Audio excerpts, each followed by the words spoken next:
اما بعد فاعوذ باللہ من الشیطان الرجیم بسم اللہ الرحمن الرحیم. انتہائی محترم یقیناً د تاسو په علم کې دا چې نن زمونږ مناظره په کومه موضوع باندې ده. څو ورځونه مسلسل چې کوم د میډیا په ذریعې سره په نورو ذریعو سره کومې پراپیګنډې شوې وې، کومې خبرې شوې وې، نن الحمدلله یو بل ته مخامخ ناست وو. د هغوی هم علما راغلي دي، موږ هم طالب العلمان مخامخ ناست یو. انشاءالله العزیز زمونږ نن مجلس چې کوم 3 غنټو باندې مشتمل دی. زمونږ دغه خبره به په خپلې موضوع باندې د نظیر ټولو نه اول زه خپله دعوه پیش کوم. د خطبې دوران کې انصات او استماع لازم او صلات او کلام مکروه دی. دغه زما دعوه ده. د خطبې دوران کې انصات دربیم کوم انشاءالله او استماع لازم او صلات او کلام مکروه دی. دغه زما دعوه شوه. انشاءالله العزیز زه به د مولانا ضیاء الرحمن صاحب نه د هغې جوابي دعوه غواړم انشاءالله. دویم نمبر دغې سره لاندې مونږ شرایط لیکلي دي. نمبر 1 غیر مقلدین حضرات چې کوم زمونږ فریق مخالف دی هغوی موقوفات د صحابه کرام رضی الله عنهم اجمعین نه مني. څنګه چې هغوی کتابونه لیکلي دي مونږ راوړي دي. انشاءالله العزیز په وخت ضرورت به مونږ هغه پیش کړو. د دې وجې نه به په دلیل کې موقوف روایت قطعا نه پیش کوي، نه به موقوف روایت ته لاس وړي. دویم نمبر هر فریق به پابند وي چې دلیل د خپلې دعوې مطابق پیش کړي. کومه دعوې چې پیش کړي ده د هغې مطابق به دلیل پیش کوي انشاءالله. نمبر 3 د موضوع نه خروج به شکست ګڼلی شي. کومه موضوع زمونږ روانه ده هم په هغه موضوع کې به دننه چلیږو، د هغې نه بهر به نه وځو انشاءالله. څلورم نمبر چونکې زمونږ د موجوده بحث د غیر مقلدینو حضراتو سره دی چې هغه تکفیریان دي، یقینا د دې خارجیت پکې بیا منتهی کېږي. زمونږ بحث د هغوی سره دی، لہذا شوافع وغیره مجتهدین به په هغوی باندې ځان قیاس کول او هغوی په خپل ځان قیاس کول دا به باطل وي. پنځم نمبر د اصطلاحاتو او الفاظو معنا او مفهوم بر خپل ځان نه نشي پیش کولی، بلکې د هغې دپاره به د مسلم شخصیاتو نه حواله پیش کول ضروري وي. که مونږ یو څیز دلته معنا کوو د هغې مطلب بیانو نو په کار دا ده چې مونږ د هغې دپاره د یو مسلم شخصیت کتاب راواخلو، د هغې نه پیش کړو. دویم نمبر چونکې ما اول دعوه پیش کړله زه به د هغوی نه جواب دعوه غواړم انشاءالله العزیز. ځکه په مدعا علیه باندې لازم وي چې هغه د دعوې جواب پیش کړي. زما په دعوه کې 2 اجزا ما ذکر کړي دي، زه د دواړو اجزاو جواب به انشاءالله العزیز د دې نه غواړم. زه به خپله باندې هم د دغه شرایطو انشاءالله العزیز خیال ساتم، په دې باندې به چلیږم او فریق مخالف نه به هم انشاءالله العزیز په دغه شرایطو باندې د پوره چلیدو هغه مطالبه کوم انشاءالله العزیز. اول نمبر قرآن راته. اول نمبر چونکې زمونږ احناف اصول داری د ټولو نه اول په خپله مسله باندې د قرآن مجید نه دلیل پیش کوو. د دې وجې نه زه به د ټولو نه اول د الله کتاب ته راشم، قرآن مجید ته. قرآن مجید کې الله رب ذوالجلال فرمایي اعوذ بالله من الشیطان الرجیم وَإِذَا قُرِئَ الْقُرْآنُ فَاسْتَمِعُوا لَهُ وَأَنصِتُوا لَعَلَّكُمْ تُرْحَمُونَ. کله چې قرآن لوستی شي فاستمعوا له غوږ کېږدوئ هغې ته، متوجه شئ هغې ته، وانصتوا او خاموش شئ لعلکم ترحمون د دې دپاره چې په تاسو باندې رحم وشي. انشاءالله العزیز زه به استدلال مخکې ذکر کوم، خو د دې نه مخکې مولوي صاحب استماع او انصات دا 2 الفاظ دي د قرآن مجید دغه آیتونه دي. انصات معنا خاموش کېدل دي، چوپ. د استماع معنا ده متوجه کېدل، غوږ ایښودل. د استماع معنا اورېدل نه دي مولوي صاحب. د ټولو نه اول به زه په دغې باندې د ټولو نه اول به زه دلیل پیش کوم انشاءالله. زه کتابونو ته ځم، خو زه په طور د استدلال باندې د ټولو نه اول کتابونه 2-3 پیش کوم. د قرآن مجید دا آیات د دې نزول نزلت فی الصلات د بانځه په باره کې نازل شوی دی، د فرض منځ په باره کې. خو البته ټول مفسرین او علما کرامو لیکلي دي چې د دې حکم عام دی، خطبه هم پکې شامل ده. چونکې د دې اصل نزول چې هغه د منځ په باره کې شوی دی، البته د دې حکم عام دی. دا زما سره ابن کثیر دی، د دې جلد نمبر 2 دی، صفحه نمبر 373 دارالسلام چاپ دی. وقال شعبة عن منصور سمعت إبراهيم بن أبي حمزة يحدث أنه سمع مجاهدا يقول في هذه الآية وإذا قرئ القرآن فاستمعوا له وأنصتوا قال في الصلاة والخطبة يوم الجمعة. دا د منځ او د جمعې په باره کې نازل دی. دغه رنګي دا دویم زما سره طبری دی د دې جلد نمبر 5 صفحه نمبر 617 دا دلته د مجاهد رحم الله نے روایت عن مجاهد فی قوله واذا قرئ القرآن فاستمعوا له وانصتوا قال الانصات للامام يوم الجمعه د منظم ورنه مراد ده او د جمعې خطبه ورنه مراد ده. څنګه چې په منځ کې خاموش کېدل لازم دي واجب دي، دغه سي خطبه په دوران کې خاموش کېدل لازم او واجب دي. دا دریم نمبر کتاب د زمان سره مسند ابن الجاد جلد نمبر 2 صفحه نمبر 154 دلتم عن مجاهد في قوله عز وجل واذا قرئ القرآن فاستمعوا له وانصتوا قال القرآن والامام يخطب. امام د خطبه دوران کې بلکې سلورم نمبر زو په تور د الزام باندې تفسیر لا مثال دی دا ستاسو د غیر مقلدینو حضراتو د دې جلد نمبر 2 دی صفحه نمبر 206 دا دیم لیکي چې د دې آیات حکم عام دی دا منز او خطبه د جمعې دواړو د صفحه نمبر 206 دی شان نزول د دې آیات کې مختلف روایت دي یا دا چې دا حکم په قرات د منځ کې راغلی دی یا په وخت د لوستو د خطبه کې او البته خپل عموم په لحاظ سره دا شامل دی دواړو ته یو منټ. اول نمبر د قرآن مجید د دغه نص مطابق د خطبه په دوران کې خاموش کېدل متوجه کېدل امام ته په بل دا لازم دي واجب دي. د قرآن مجید دغه آیات د نص قطعی دی او دغه ما د ځان نه تفصیل ونه کو بلکې د غیر پر سلور تفاسیر ما پیش کړله مولانا صاحب کله هغه طرف نه وایي چې دا خطبه په باره کې نه دی نازل خطبه سره د دې تعلق نشته حکم عام نه دی صرف یو تفسیر دی وخی دغه رنګي چې د حکم عام نه دی دا خطبه ته شامل نه دی ان شاء الله العزیز مخکې به خبره وکړو بحث به وکړو پاغه باندې. دویم نمبر خبره د انصات او استماع ده. د انصات معنا دا خاموش کېدل پاغه به ضرورت ان شاء الله العزیز به وخت ضرورت پاغه باندې حواله پیش کوم. دا زما سره مفردات د امام راغب اصفهانی رحم الله صفحه 240 صفحه 244 السکوت مختص بترک الكلام خاموش کېدل کلام پر خودل دغه ته ویل کېږي سکوت. دا دویم نمبر زما سره سرراه ده د استماع معنی کې صفحه 316 باندې گوش داشتن استماع معنی ده غوږ ایښودل متوجه کېدل. دغه رنګې دریم نمبر زما سره دا مسلم شریف دی د دې جلد نمبر 1 دی صفحه نمبر د دې 166 ده. رسول الله صلی الله علیه وسلم عام عادت معمول بداو چې کله به په یو علاقه باندې حمله کول نو کان یستمع الاذان رسول الله صلی الله علیه وسلم به اذان ته غوږ ایښودو فان سمع اذانا امسک رسول الله صلی الله علیه وسلم به اذان واوریدو نو بن بشو حمله به نه کول و الا اغاره که اذان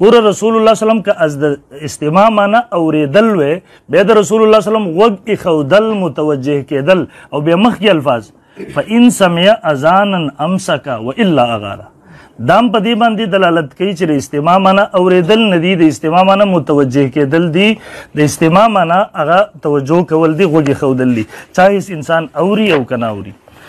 دغه رنګي دا صفحه نمبر 283 دا امام نووي رحمه الله التر انصات معنی کوي فالاستماع الاصغاء خاموش کېدل چوپ کېدل ول انصات السکوت د انصات معنی د سکوت چوپ کېدل خاموش کېدل.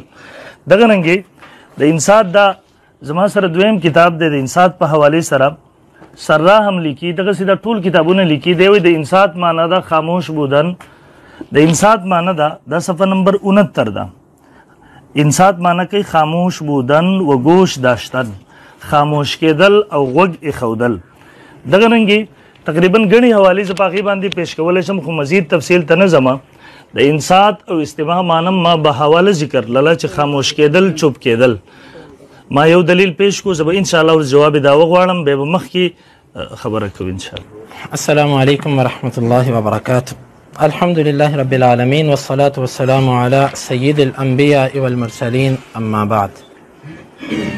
بھائی نے میرے سے پوچھا کہ آپ کا جواب دعویٰ کیا ہے. ہمارا جواب دعویٰ یہ ہے کہ جس وقت خطیب خطبہ دیتا ہو اس وقت تحیت المسجد پڑھنے جائز ہیں، تحیت المسجد پڑھے جا سکتے ہیں. تحیت المسجد کے سوا کوئی نماز اس وقت میں نہیں پڑھی جا سکتی. کسی قسم کی کلام اس وقت میں نہیں کی جا سکتی، صرف اور صرف تحیۃ المسجد یہ مستثنا ہے۔ یہ ہے ہمارا جواب دعویٰ۔ بات پوری ہوئی۔ باقی آپ نے جو باتیں کی کہ اہل حدیث خارجی ہیں، اہل حدیث یہ ہیں وہ ہیں، خارجی آپ ہیں، تکفیری آپ ہیں، آپ کی ان باتوں کا جواب انشاءاللہ کسی اور موضوع پر، آپ نے خود لکھا تھا کہ موضوع سے خروج شکست ہے، اور آپ شکست تسلیم کر چکے ہیں پہلی ٹرم کے اندر کہ آپ نے ایک نئی بات چھیڑ دی، شاید آپ کے پاس اس موضوع پر دلائل نہیں ہے، اس لیے آپ نے نیا مسئلہ چھیڑ دیا۔ تو خبردار اس کے بعد یہ بات نہیں کرنی۔ اگر آپ یہ بات کرو گے تو آپ کی یہ شکست تسلیم ہوگی۔ ندیم صاحب یہ کان کھول کے سن لیں یہ میری بات۔ اب آئیے اصل مسئلے کی طرف۔ اصل مسئلہ آپ نے کہا تھا موضوع ہے کہ خطبے کے دوران 2 رکعتیں پڑھنا جو باہر سے آئے۔ مولوی صاحب نے پوری ٹرم کے اندر ایک بھی بات ایسی نہیں کی جس میں یہ ہو۔ مولوی صاحب نے آیت پڑھی وَإِذَا قُرِئَ الْقُرْآنُ فَاسْتَمِعُوا لَهُ وَأَنصِتُوا لَعَلَّكُمْ۔ جی مناظر صاحب میری طرف متوجہ ہو جائیں۔ آپ نے ایک آیت پڑھی وَإِذَا قُرِئَ الْقُرْآنُ فَاسْتَمِعُوا لَهُ وَأَنصِتُوا لَعَلَّكُمْ تُرْحَمُونَ۔ بھائی خطبے کے اندر خالی قرآن مجید نہیں پڑھا جاتا، یہاں پر قرآن کے وقت استماع اور انصات کی بات ہے، اور آپ جو موضوع ہے وہ خطبے کا ہے، اور اگر آپ کہتے ہو فلانا کہتا ہے کہ یہ آیت خطبے کے بارے میں بھی اتری ہے، فلانے امام نے کہا یہ آیت خطبے کے بارے میں بھی اتری ہے، تو آپ یہ کہتے ہیں کہ قرآن کے خاص کو، قرآن کے عام کو خبر واحد بھی خاص نہیں کر سکتی، خبر واحد نبی کا فرمان بھی خاص نہیں کر سکتا، ٹھیک ہے؟ اور جب آپ کو خود ضرورت پڑے تو آپ امتیوں کے اقوال کے ساتھ اس میں جیسے مرضی تعمیم پیدا کر لیں، جیسے مرضی اس میں توسع پیدا کر دیں۔ بھائی یہ قوانین کوئی باغیچہ اطفال نہیں ہے کہ جس میں جیسی مرضی چاہو کھیلتے پھرو، اس لیے یہ قرآن پڑھنے والی آیت ہے کہ قرآن پڑھو تو استماع اور انصات اختیار کرو، اس کا خطبے کا یہاں پر کوئی ذکر نہیں ہے۔ دوسری بات آپ نے کہا کہ استماع اور انصات پر جھگڑا نہیں ہے، اختلاف ہے 2 رکعتیں پڑھنے پر۔ 2 رکعتیں پڑھنا استماع اور انصات کے خلاف نہیں ہے۔ آپ یہ پیش کرو کہ جس وقت خطبہ ہو رہا ہو 2 رکعتیں تحیۃ المسجد ادا نہیں ہو سکتی، آپ کے پاس دلیل ہی کوئی نہیں ہے۔ آپ کو تو یہ آپ نے کہا جی استماع کرو انصات کرو، استماع اور انصات پہ کس کا اختلاف ہے؟ اگر آپ کہتے ہو استماع اور انصات کا معنی ہے کہ بالکل نہ پڑھو تو یہ معنی آپ کا غلط ہے۔ آپ یہ بتائیے، ٹھہریے، آپ یہ بتائیے کہ جس وقت امام قرات کر رہا ہوتا ہے، نماز ہو رہی ہے، پیچھے سے ایک مسبوق آتا ہے جو لیٹ ہو گیا، اب امام قرات کر رہا ہے الحمدللہ رب العالمین الرحمن الرحیم، قرات ہو رہی ہے، اب جو مسبوق ہے وہ آ کے اللہ اکبر کہہ کے نماز میں داخل ہوگا کہ ویسے ہی داخل ہو جائے گا؟ اگر اللہ اکبر کہہ کے وہ نماز میں داخل ہوگا اور آپ کا جو انصات کا معنی جو آپ کرتے ہو، استماع کا معنی جو آپ کرتے ہو، اس میں اس نے اللہ اکبر کہہ کے استماع اور انصات کی مخالفت کر دی کہ نہ کر دی؟ فجر کی نماز کھڑی ہوتی ہے، امام صاحب قرات کر رہے ہیں، مفتی صاحب کا فتویٰ ہوگا کہ ستون کے پیچھے کوئی بھی بندہ فجر کی 2 رکعتیں پڑھ سکتا ہے، فجر کی 2 رکعتیں پڑھنے سے اس نے استماع اور انصات کی مخالفت کر دی کہ نہ کر دی؟ اور سنو حدیث کے اندر کیا معنی ہے اس کا؟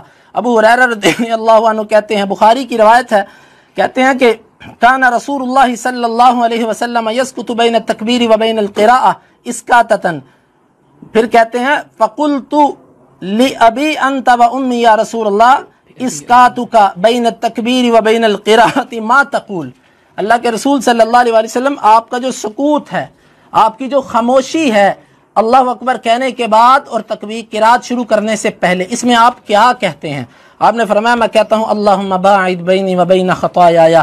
معلوم ہوا اسقاط کے اندر، سکوت کے اندر قرات ہو سکتی ہے، اس کے اندر قرات ہو سکتی ہے، تبھی آپ بھی قائل ہیں کہ مسبوق جب آئے تو وہ اللہ اکبر کہہ کے اس میں شامل ہو۔ اس لیے وہ دلیل پیش کیجئے کہ جس میں یہ ہو کہ جب امام خطبہ دیتا ہو تو 2 تحیۃ المسجد رکعت نہیں پڑھنی۔ آپ نے کوئی دلیل اپنی ٹرم کے اندر پیش نہیں کی۔ اب آئیے ہم سے حوالے سنیے۔ بسم اللہ الرحمن الرحیم۔ صحیح البخاری یہ کون سی کتاب ہے جس کے بارے میں اصح الکتب بعد کتاب اللہ تعالی تحت عدیم السماء، یہ مکتبہ رحمانیہ دیوبندیوں کا مکتبہ ہے۔ بھائی یہ آپ ہی کی بات آپ کو سنا رہا ہوں، اپنی طرف سے پیش نہیں کر رہا۔ آپ ہی کے مکتبے والوں نے لکھا ہے کہ زمین کے اوپر آسمان کے نیچے کتاب اللہ کے بعد سب سے صحیح ترین کتاب بخاری ہے۔ بخاری کے اندر حدیث ہے، امام بخاری رحمہ اللہ حدیث لائے ہیں، جلد نمبر 1 صفحہ نمبر 232 اور حدیث کا نمبر ہے 1166۔ حدیث یہ ہے کہ سمعت جابر بن عبد اللہ قال قال رسول اللہ صلی اللہ علیہ وسلم وهو یخطب، میں نے رسول اللہ صلی اللہ علیہ وسلم کو سنا اس حال میں کہ آپ خطبہ دے رہے تھے، آپ نے کیا فرمایا؟ اذا جاء احدکم، جس وقت تم میں سے کوئی ایک آئے، والامام یخطب، اور امام خطبہ دے رہا ہو، او قد خرج فلیصلی رکعتین، یا امام نکل چکا ہو وہ 2 رکعتیں پڑھے۔ سنیے، جس وقت امام خطبہ دیتا ہو اس وقت رسول اللہ صلی اللہ علیہ وسلم نے فرمایا کہ وہ 2 رکعتیں پڑھے۔ سری حدیث اللہ کے نبی کی۔ اور توجہ سے بھائی ندیم صاحب، توجہ سے، کیونکہ ہمارا مقصد احقاق حق ہے۔ آپ نے جو آیت پڑھی وہ آیت کس پہ اتری ہے؟ محمد رسول اللہ صلی اللہ علیہ وسلم پہ۔ آپ سے زیادہ اس آیت کی تفسیر محمد رسول اللہ صلی اللہ علیہ وسلم جانتے ہیں۔ اگر اس آیت کا معنی یہ ہوتا کہ 2 رکعتیں تحیۃ المسجد نہیں پڑھی جا سکتی تو کبھی بھی اللہ کے رسول صلی اللہ علیہ وسلم 2 رکعتیں تحیۃ المسجد پڑھنے کا حکم نہ دیتے۔ معلوم ہوتا کہ آپ نے 2 رکعتیں پڑھنے کا جو حکم دیا قرآن کی آیت کے خلاف نہیں ہے۔ نبی صلی اللہ علیہ وسلم قرآن کی آیتوں کی تفسیر کرنے آئے تھے، قرآن کے خلاف باتیں کرنے نہیں آئے۔ اور آپ نے جتنی باتیں پیش کی ہیں یہ یاد رکھیے، ہمارا جھگڑا، ہمارا اختلاف اس مسئلے میں ہے کہ جب کوئی خطیب خطبہ دے رہا ہے، باہر سے ایک بندہ آیا، اس نے آ کر 2 رکعتیں پڑھنی ہیں یا نہیں پڑھنی، اس میں اختلاف ہے۔ ایک بندہ خطیب کے آنے سے پہلے مسجد میں بیٹھا ہوا ہے، اس کے لیے اتفاق ہے کہ وہ 2 رکعتیں نہیں پڑھے گا۔ ایک بندہ خطیب کے خطبہ دینے کے لیے آنے سے پہلے مسجد پہنچ چکا ہے، اس کے لیے لازم ہے کہ وہ خطیب کا خطبہ سنے۔ اختلاف اس میں ہے کہ خطیب پہلے آیا اور مسبوق بعد میں آیا، وہ اس وقت 2 رکعتیں پڑھے گا کہ بیٹھے گا؟ گویا کہ ہمارا جھگڑا خاص ہے، آپ خاص دلیل پیش کریں گے جس میں یہ لفظ ہوں کہ امام خطبہ دیتا ہو، کوئی باہر سے آئے تو وہ 2 رکعتیں نہ پڑھے۔ یہ لفظ یہ سنیے، یہ حاشیہ ابن عابدین ہے، اس کے اندر یہ کہتے ہیں اذا قوبل الخاص بالعام، جس وقت خاص کا موازنہ ہو عام کے ساتھ، یراد به ما عدا الخاص، تو اس وقت مراد وہ لی جاتی ہے جو خاص کے علاوہ ہے۔ اور آپ ہی کا قاعدہ ہے، اس کا نوٹ کیجئے، صفحہ نمبر 100 ہے اور جلد نمبر 4، اور آپ کا قاعدہ ہے ما من عام الا خص عنہ البعض، کوئی بھی ایسا عام نہیں ہے مگر اس سے کسی نہ کسی خاص کی تخصیص ہوتی ہے۔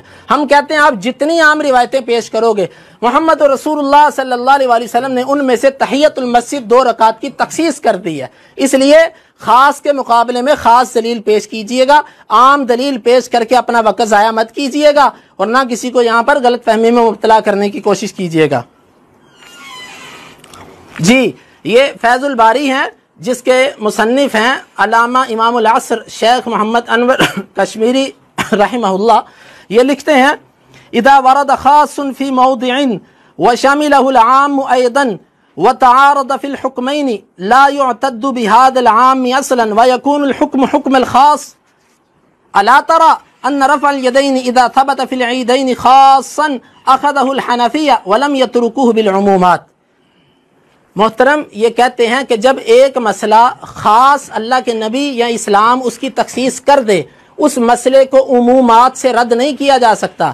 مثال دے کے سمجھایا کہ جس طرح کے عیدین کا رفع الیدین حنفیہ بھی کرتے ہیں، جبکہ عام رفع الیدین نمازوں کے اندر حنفیہ نہیں کرتے۔ وہ کہتے ہیں جب خاص رفع الیدین ہم کرتے ہیں تو خاص رفع الیدین سے عام کی طرف نہیں جایا جا سکتا۔ معلوم ہوتا ہے کہ جو چیز خاص ثابت ہو جائے اس چیز کو عمومی دلائل سے ترک نہیں کیا جا سکتا۔ تو یہ بات اپنے ذہن میں اچھی طرح بٹھائیے میرے بھائی، آپ نے وہ روایت پیش کرنی ہے، صحیح سری ایک روایت آپ نے وہ پیش کرنی ہے کہ جس میں یہ لفظ ہوں۔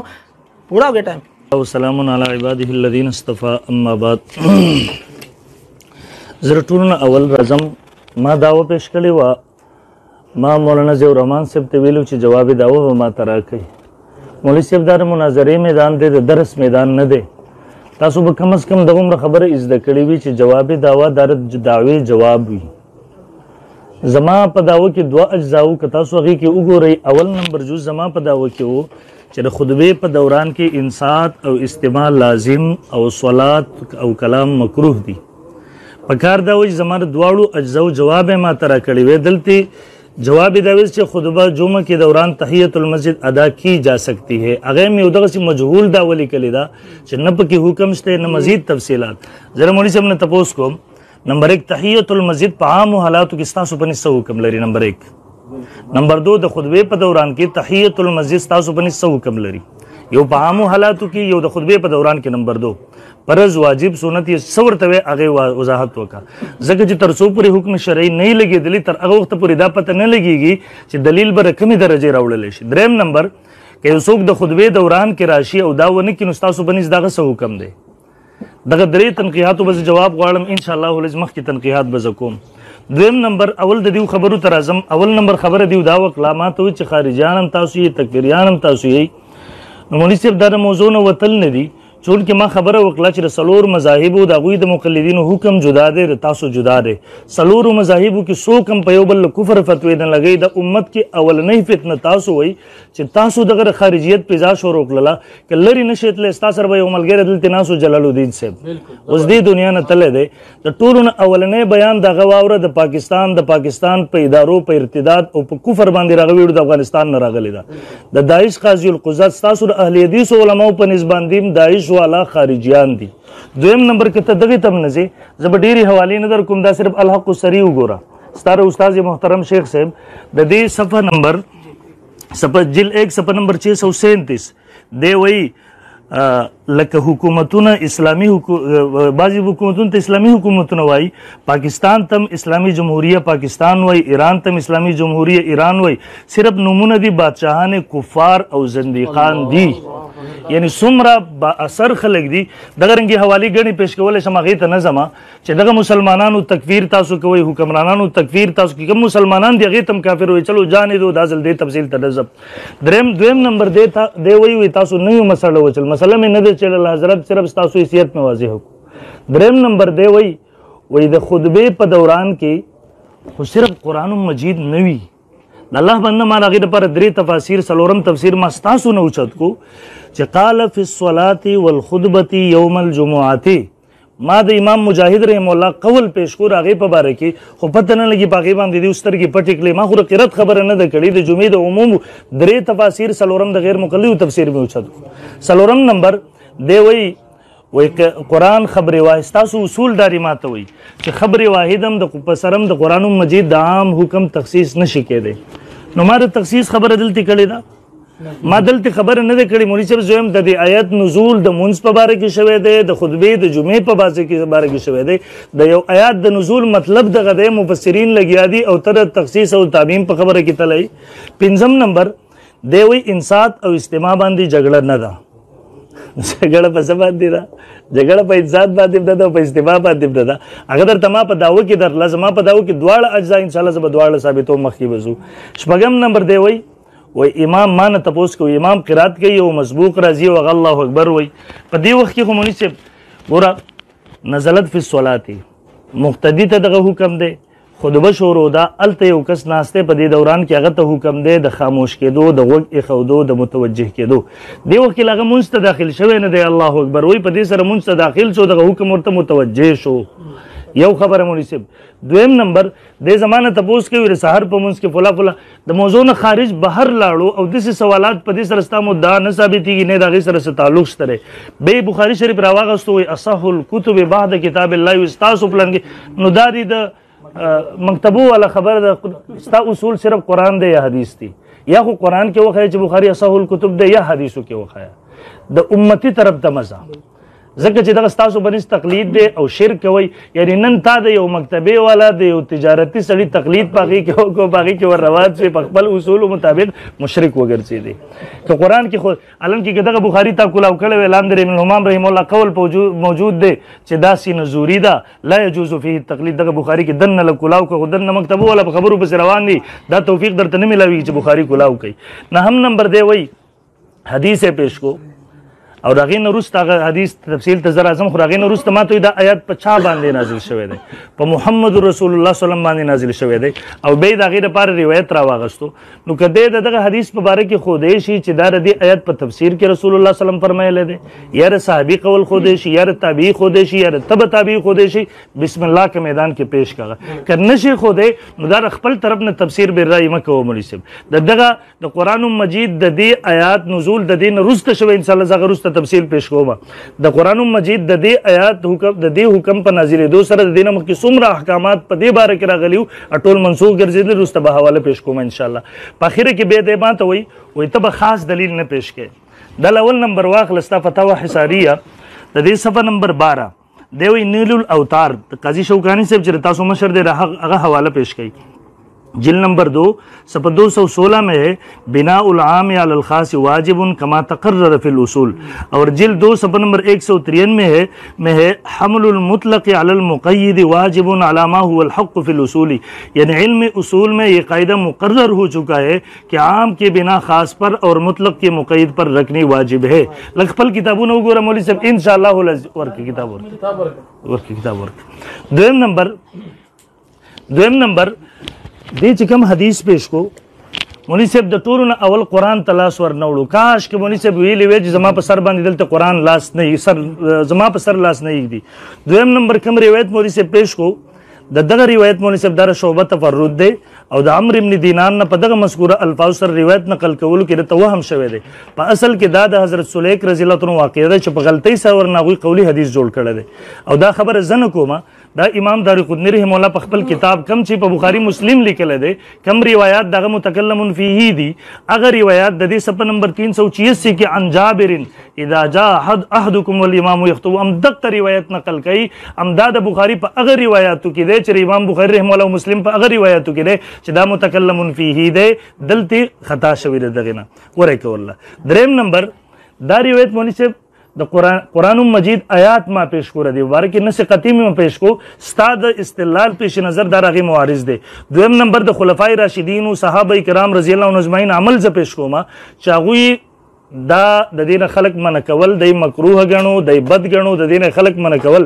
الان کې خلفای راشدین زم د تانه تبوس کوم قرآن نبی علیہ الصلوۃ والسلام نے خلفای راشدین و صحابه کرام از کړه دي، احادیث د نبی علیہ السلام نے نقل کون کې صحابه کرام رضی الله عنهم اجمعین دي چې کله اغوی د یو آیات مطلب څنګه اغوی را تبه نه د روافض غونته کې کار بنه کو چې صحابه فهم شاته واترتو د خلفای راشدین فهم شاته ورزو.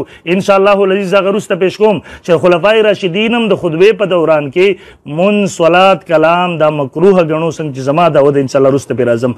پنځم نمبر که چتر تطبیق طریقه اختیار لشي نو دا به ویل شي چې ول امام یخطبون مراد یرید الامام ان یخطبا چې کله او کچرتر ترجیح طریقه اختیار لشنو بیا روایت د نه په سو وجو سره راجح دي. ان شاء الله زبا غرست پیش کوم. نمبر 1 محرم او مبیح کې تعارض په وخت کې محرم لره ترجیح ورکول شي. دویم روایت د نه مؤید بالقران دي، مؤید بالقران دي. دریم نمبر روایت د نه مؤید بالاصول الکلیه دي. څلورم نمبر روایت د نه مؤید بتعامل الصحابه والتابعین دي. پنځم نمبر په دې باندې عمل کولو کې احتیاط هم زیات دی. شپږم نمبر پاغي باندې وروسته ان شاء الله العزیز تفصیل تر اعظم. خو ما د مولوی صاحب نه تپوس کړو په خپل داوا باندې مولوی صاحب تر اوسه پورې نه خو جواب داوا ما ترا کړی دا نه پاغي حکم شرعي لګول دی. ما په خپل داوا باندې اول نمبر دلیل د قران نه پیش کړو، زه دویم نمبر دلیل د بخاری شریف نه پیش کوم کم چې مولوی صاحب د اصح الکتب دی جلد نمبر 1 صفحه 192 رحمانی چاپ دی صفحه نمبر 192 روایت دے حضرت سلمان رضی اللہ عنہ قال قال النبی صلی اللہ علیہ وسلم لا يغتسل الرجل يوم الجمعة ويطهر ما استطاع من طهر ويدهن من دونه او يمس من طيب بيته ثم يخرج دے غسل وکی کپڑے برابر کی بیا روزی فلا يفرق بين اثنين دو کسانو په منځ کې جداوالی نه راولي ثم يصلي بیا منځ کې ما كتب له هغه چې در لپاره مقرر شوی ثم ينصت بيد خاموشي اذا تكلم الامام چې امام خطبه شروع کی الا غفر له ما بينه وبين الجمعه الاخرى. دا دریم نمبر دلیل ز په خپل داو باندې پیش کوم ورکول. دا دریم نمبر صحیح ابن خزیمه. نحمده ونستعینه ونصلی علی رسوله الکریم اما بعد. دیکھو میں پھر آپ کو وارننگ دے رہا ہوں، آپ موضوع سے خروج کر رہے ہیں. آپ نے 3 باب میں موضوع سے خروج کیا. نمبر 1 آپ نے کہا کہ تحیۃ المسجد کا کیا حکم ہے؟ تحیۃ المسجد پر گفتگو نہیں ہے، تحیۃ المسجد خطبے کے دوران، تحیۃ المسجد خطبے کے دوران اس چپ رہیں بولنا نہیں، تحیۃ المسجد خطبے کے دوران وہ موضوع ہے۔ مولوی صاحب آپ کو اتنا بھی نہیں پتا، آگے ہیں مناظرہ کرنے کے لیے، کم از کم اتنا تو سمجھ لیتے کسی سے کہ موضوع کیا ہے۔ واہ ہوئے کیسے فقیہان حرم پیدا۔ دوسری بات انہوں نے کہا کہ مذاہب اربعہ میں سے کسی نے کسی کی تکفیر نہیں کی، یہ بھی الگ موضوع ہے۔ مولوی صاحب آپ کو بڑا شوق ہے نا اس موضوع پہ بات کرنے کا، اس پہ شکست لکھو، ابھی آ جاؤ اس پہ، لکھو شکست اس پہ تحیۃ المسجد پہ، اور ابھی آ جاؤ اس پہ، آپ کو بتاتا ہوں میں۔ اور مجھے پتہ ہے نہ خنجر اٹھے گا نہ تلوار تم سے، یہ بازو میرے آزمائے ہوئے ہیں، یہ بازو میرے آزمائے ہوئے ہیں۔ اور پھر آگے کہتے ہیں کہ شیخ جلال کا نام لے کر کہا انہوں نے تکفیر کی۔ مولوی صاحب تکفیر کے 2 کلپ آپ کے میری جیب میں ابھی بھی پڑے ہوئے ہیں۔ جماعت اسلامی کو آپ نے یہودیوں کا ایجنٹ کہا، آپ نے عمران خان کی حکومت پر دھرنا دیا، کیا یہ خروج نہیں ہے؟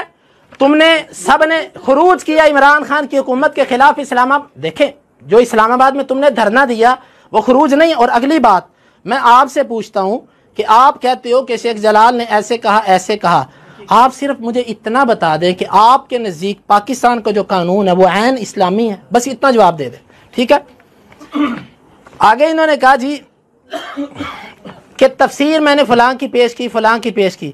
مولوی صاحب آج تک تو آپ کہتے رہے ہیں کہ ہماری دلیل 4 ہیں، قرآن، حدیث، اجماع اور قیاس، یہ آپ کے فقہا کی، اور مقلد کی دلیل صرف اما المقلد فمستندہ قول مجتہدہ، مقلد کی دلیل اس کے امام کا قول ہوتا ہے۔ آپ نے تو کہیں بھی اپنے امام ابو حنیفہ سے اس کی تفسیر پیش نہیں کی، لگتا ہے آپ بھی مجاہد کے مقلد ہو گئے ہیں، چھوڑ دیا امام صاحب کو آپ نے۔ بڑے افسوس کی بات ہے یار، جن پہ تکیہ تھا وہی پتے ہوا دینے لگے، بڑا اعتماد تھا، آج وہ امام صاحب کو چھوڑ گئے، سرے میدان امام صاحب کو چھوڑ گئے ہیں۔ اور پھر کہتے ہیں استماع اور انصات پر جھگڑا نہیں ہے۔ میرے بھائی میں نے تو آپ کو اس کا مطلب سمجھایا، اب آپ کو نہیں سمجھ آتی تو آپ میرے سے پہلی کلاس میں داخلہ لو، میں پھر آپ کو سمجھا، بلکہ آپ پہلی کے بھی قابل نہیں ہو، یہ دادی میں بٹھاؤں گا آپ کو۔ پھر آپ نے کہا اللہ اکبر والا جو معاملہ ہے وہ بندہ نماز میں ابھی داخل ہی نہیں ہوا، اور وہ آیت نماز میں داخل ہونے کے بارے میں ہے۔ توجہ سے، قرآن تو عام ہے، اذا قرئ القرآن، جب بھی قرآن پڑھا جائے، قرآن کے عام کو اب تم کیسے خاص کرو گے نماز کے ساتھ؟ تم تو خبر واحد کی تخصیص کے قائل نہیں ہو مولانا، تو وہاں پر مولویوں کے اقوال سے کیسے اس کو خاص کرو گے؟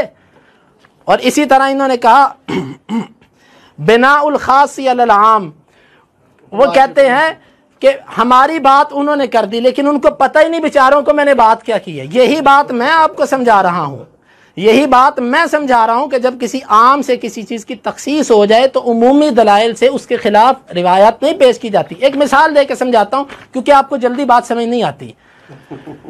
حدیث کے اندر، قرآن کے اندر آتا ہے حرمت علیکم المیتہ، تمہارے اوپر مردار حرام ہے، ٹھیک ہے؟ اب حدیث کہتی ہے کہ احلت لنا میتتان، 2 مردار حلال ہیں، کون سے؟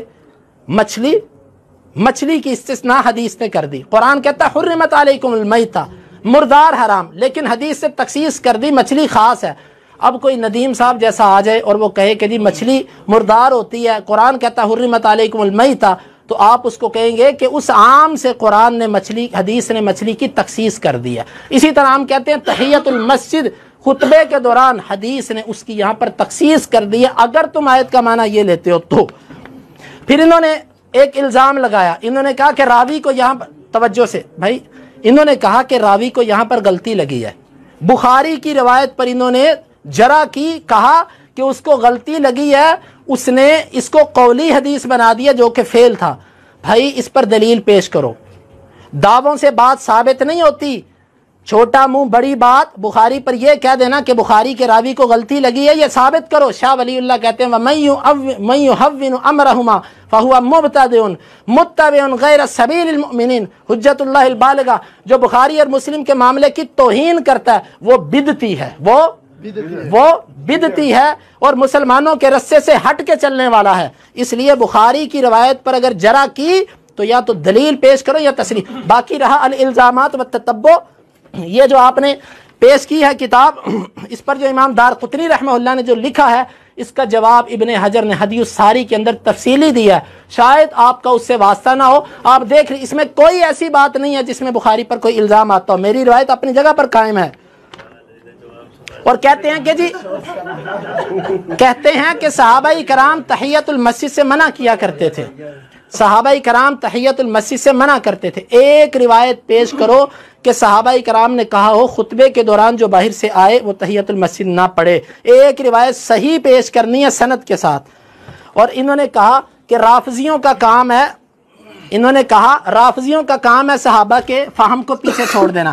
ابھی میں صحابی کا فہم پیش کرنے لگا ہوں، دیکھتا ہوں رافضی کون ہے۔ یہ میرے ہاتھ کے اندر سنن نسائی ہے، حدیث ابو سعید خدری رضی اللہ عنہ کی، جی صفحہ نمبر 351۔ ابو سعید خدری رضی اللہ عنہ رجلا دخل المسجد یوم الجمعہ، ایک آدمی مسجد میں داخل ہوا جمعے کے دن، اور رسول اللہ صلی اللہ علیہ وسلم خطبہ دے رہے تھے۔ فقال صلی رکعتین، تم 2 رکعتیں پڑھو۔ ثم جاء الجمعہ الثانیہ، پھر وہ بندہ دوسرے جمعے آیا، والنبی صلی اللہ علیہ وسلم یخطب، آپ خطبہ دے رہے تھے۔ فقال صلی رکعتین، 2 رکعتیں پڑھو۔ ثم جاء الجمعہ الثالثہ، پھر وہ تیسرے جمعے آیا، فقال صلی رکعتین، آپ نے فرمایا 2 رکعتیں پڑھو۔ ثم قال تصدقوا فتصدقوا فاعطاه ثوبین، آپ نے فرمایا صدقہ کرو، اس کو لوگوں نے 2 کپڑے دیے۔ اور ثم قال تصدقوا فطرح احد ثوبیہ، لوگوں نے صدقہ کیا، اس نے کپڑوں میں سے ایک کپڑے کو چھوڑ دیا۔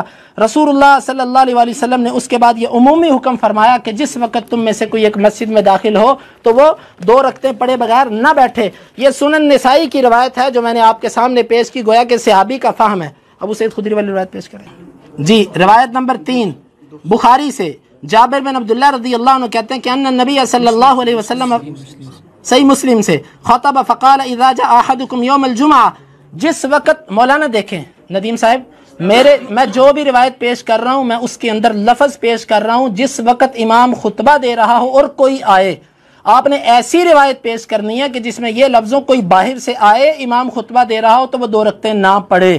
میں وہ روایت پیش کر رہا ہوں کہ امام خطبہ دے رہا ہو، کوئی باہر سے آئے، وہ 2 رکعتیں پڑھے۔ آپ نے وہ پیش کرنی ہے امام خطبہ دے رہا ہو، کوئی باہر سے آئے، وہ 2 رکعتیں نہ پڑھے۔ اور اگر آپ پیش نہیں کر سکیں گے یہ آپ کی شکست ہے۔ وقد خرج الامام فلیصلی رکعتین، امام نکل بھی چکا ہو، وہ 2 رکعتیں پڑھے۔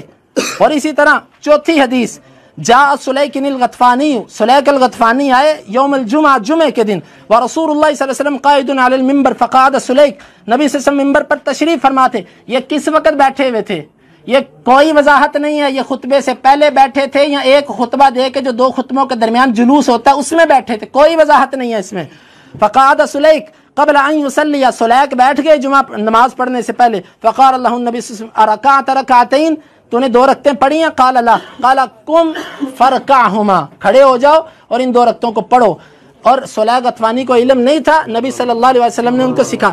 اور یہ پانچویں دلیل ابو سعید خدری رضی، مروان والی توجہ سے، ابو سعید خدری رضی اللہ عنہ داخل یوم الجمعہ ومروان یخطب، صحابی کا فہم کو چھوڑنا رافضیوں کا کام ہے۔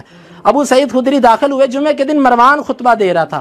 فقام یصلی، صحابی رسول جس کے فہم کو چھوڑنا رافضیت ہے وہ نماز پڑھنے لگ پڑے۔ فجاء الحرس، چھلڑ آ گئے، پولیس والے آ گئے، لیجلسوہ، کہ وہ اس کو بٹھائیں۔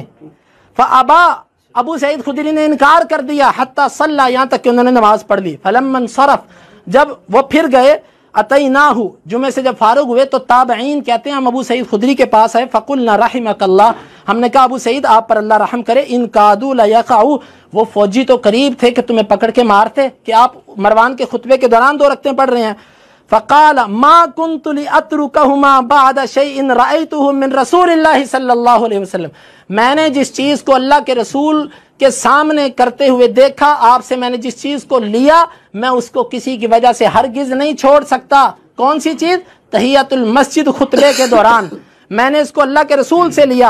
ما كنت لاتركهما بعد شيء رايته من رسول اللہ، جو چیز میں نے اللہ کے رسول سے لی ہے میں کسی کی وجہ سے اس کو نہیں چھوڑتا۔ ثم ذکر، پھر ابو سعید خدری نے ایک اور دلیل ذکر کی، ان رجلا جاء یوم الجمعہ فی ہیئۃ بذۃ، ایک آدمی جمعے کے دن آیا، اس کی حالت کمزور تھی اور نبی صلی اللہ علیہ وسلم خطبہ دے رہے تھے جمعے کے دن، فامرہ فصلی رکعتین والنبی یخطب، آپ نے اس کو حکم دیا وہ 2 رکعتیں پڑھے اور نبی صلی اللہ علیہ وسلم خطبہ دے رہے تھے۔